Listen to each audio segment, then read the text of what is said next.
ito po ay panahon na meron pong jurisdiction ng ICC sa ating bansa, sa ating mga citizen.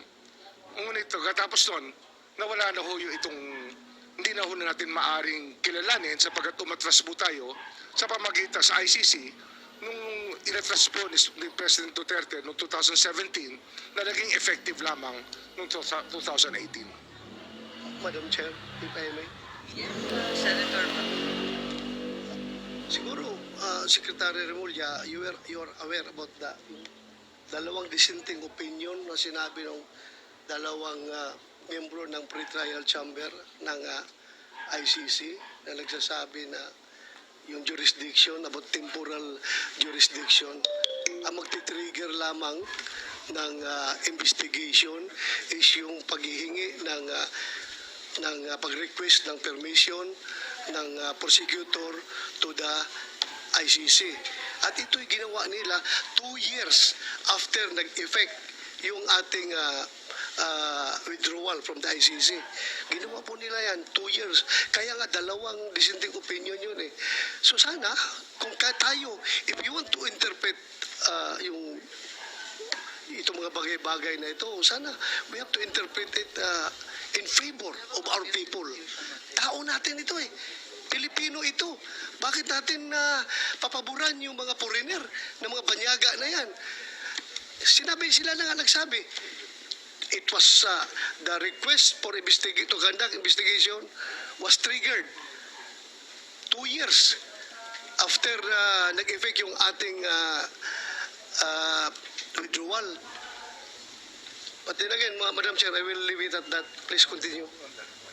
Yes, Senator Cayetano, please.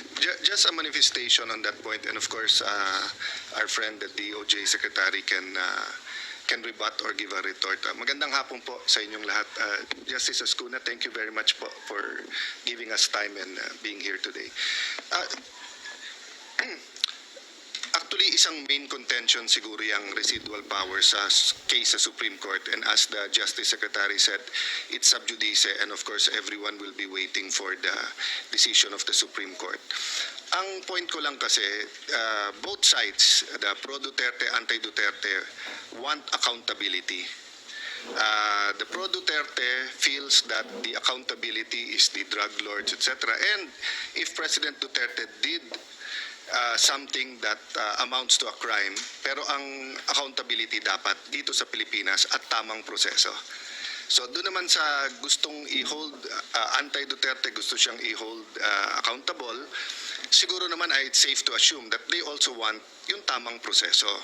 So the thing is, there was an actual Supreme Court case, the Pangilinan versus Cayetano, questioning, I think the Secretary of Foreign Affairs noon, kaya named, questioning nga yung kung kailangan ng Senate concurrence yung withdrawal ng natin from the Rome Statute, no, from yung ICC. Pero nakalagay din dun sa case na yon, let me paraphrase, that the Supreme Court can continue to review yung actions ng executive. So my problem with yung interpretation dun sa residual powers, kasi nga, di ba, sa 5 judge sa ICC, yung 2 nagsabing wala kaming jurisdiction kasi nung sinimulan namin yan, tapos na dun sa residual na 1 year. But 3 justices said na pwede. So my problem kasi is walang World Supreme Court eh. So there's only the ICC court, then the appellate court. Unlike kung dito natin final sa judiciary natin, then yung interpretation, whether they still have jurisdiction or not, would have been done under Philippine law.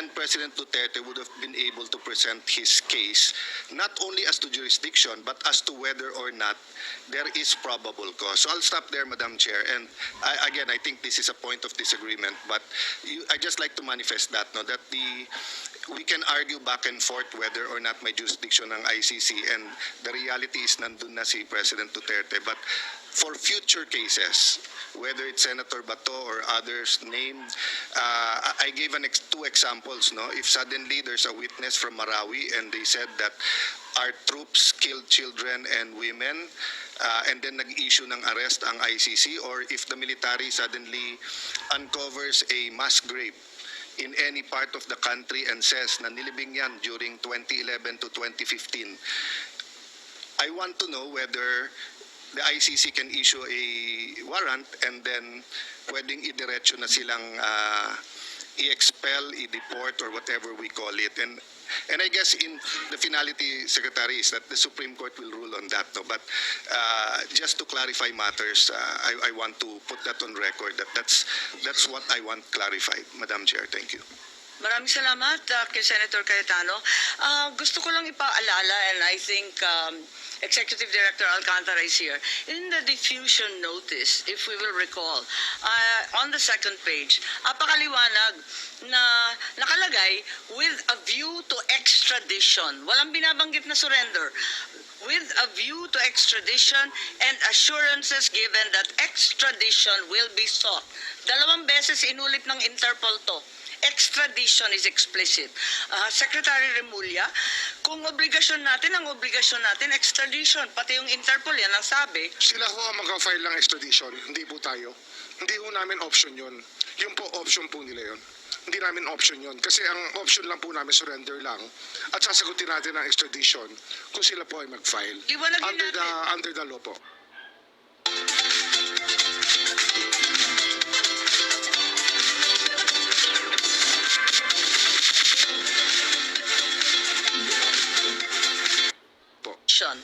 Even though only 12 to 15 hours as measured by... Wala pong particular reference yung 9851 sa foreigner.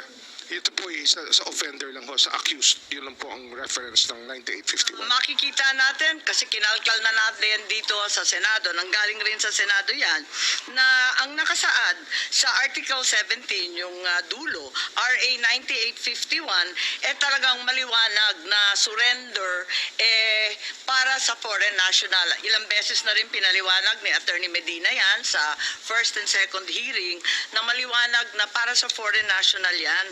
Kaya mukhang malabo ito. Sa interpretation po yun, hindi ho sa batas yun.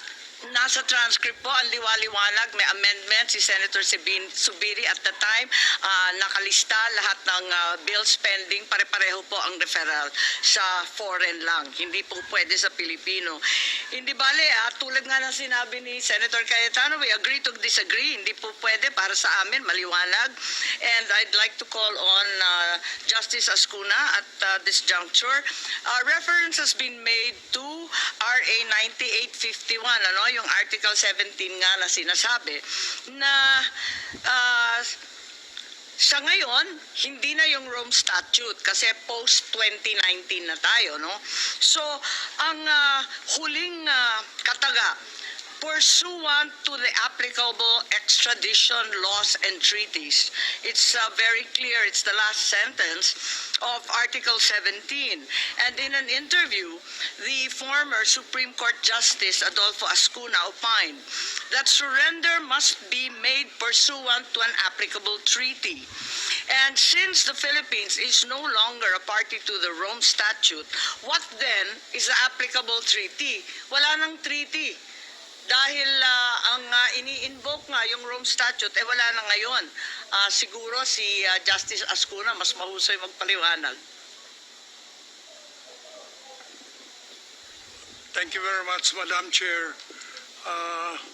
Regarding the applicable provisions,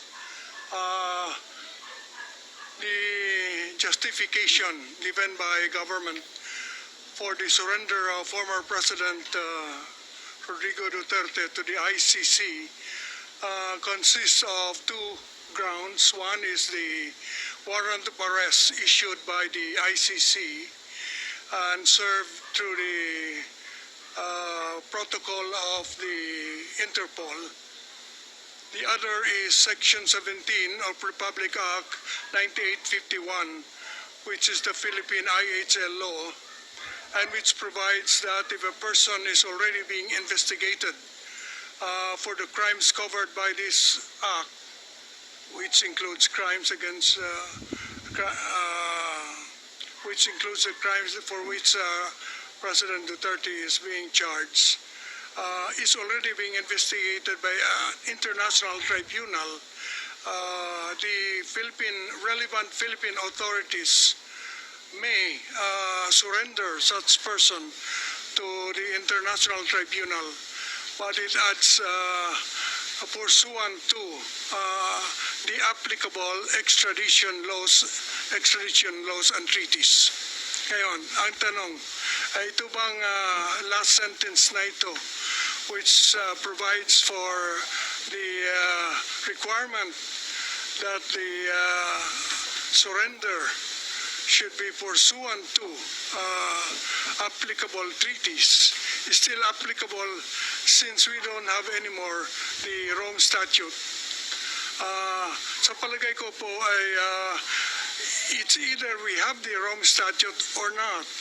If we don't have a treaty, then we cannot surrender the suspect to the ICC under this section, because this section requires that the surrender be pursuant to a treaty. Pursuant means in accordance with. And so if there is no treaty, in my view, we cannot make a surrender. On the other hand, if there is still a treaty that is due to the residual obligations that the Philippines may have even after withdrawal, pursuant to Article 127, Paragraph 2 of the Rome Statute, after withdrawal, the withdrawing state still obliged to cooperate with the ICC in relation to matters already under consideration by the court prior to withdrawal. So it again, you go back to the question, is the Philippine situation something already under consideration by the court, by the ICC, prior to our withdrawal? In my view, Madam Chair, the answer is yes, because as of February 8, 2018, prior to our withdrawal, Fatou Bensouda, the former ICC prosecutor, already said that the Philippine situation is under preliminary examination as of that date. The question is whether or not the prosecutor is the court, because 127 paragraph 2 says under consideration by the court. And in my view, it is, because there are four principal organs of the ICC. The first is the presidencies. There's one president and two vice presidents. The second are the judicial divisions. The third is the office of the prosecutor. And the fourth is the registrar. So the office of the prosecutor is part of the court.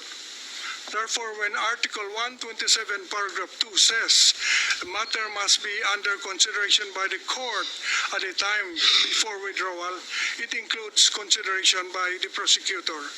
And so therefore, I believe we have residual obligations even after withdrawal. Question therefore is whether or not the warrant of arrest issued by the ICC after our withdrawal is something we have to cooperate with under 127 paragraph 2. In my view, yes. And therefore, in my view, the warrant of arrest is illegal. However, I believe that the surrender is not, because the surrender must be pursuant to a treaty, and therefore our own law, Section 17 of Republic Act 9851, brought back the Statute of Rome, even after withdrawal, because it requires that a surrender must be pursuant to the applicable treaty. And therefore, in this case, the applicable treaty remains the Statute of Rome.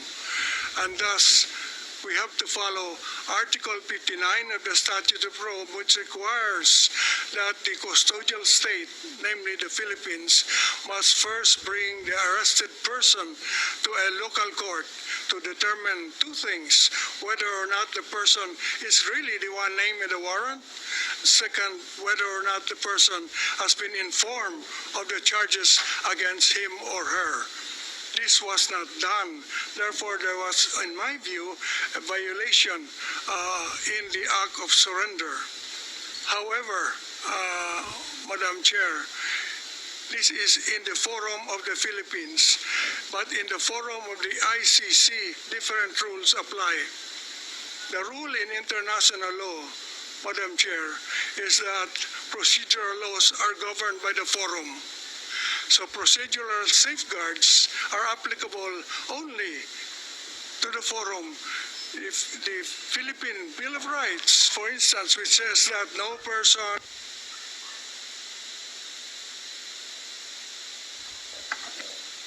However, criminal proceedings before the ICC is governed by their own procedure.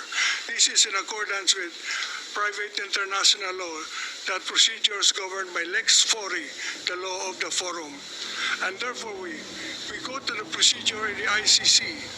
In the ICC, I believe they follow what is called mali coptus beni detentus, meaning that even if the arrest is illegal, the detention can be legal. It does not automatically mean that if the arrest was illegal, the person arrested must be released.